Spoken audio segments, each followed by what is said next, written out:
Dahil pumatak ng 40 amperes yung charging ko. Sagad 40 amperes. Mag-aircon tayo ngayon. Yan yung aircon, no? Plug muna natin tong adapter. Baliktad pa. Pag ganun. Ayan. Plug natin yung adapter. Ayan. Aircons! Ayan yung aircon. Medyo bulokers na yan, bulokers. Pero pwede na. Ano to? Low cool. Ayan. Cool kagad. Ayan o, mandar na. Yes.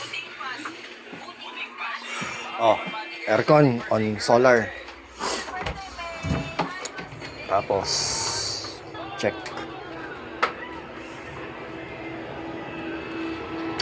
Pro-produce siya ng 40 amperes. Peto. Peto lang gamit. 13.2 oh. Di gumagalaw. Oh? Ano? Naririnig mo?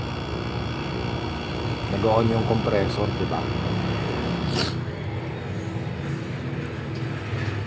Ito. Mainit. Yan na. Mainit na yung ano. Dahil 40 ampere siya, nagcha-charge pa.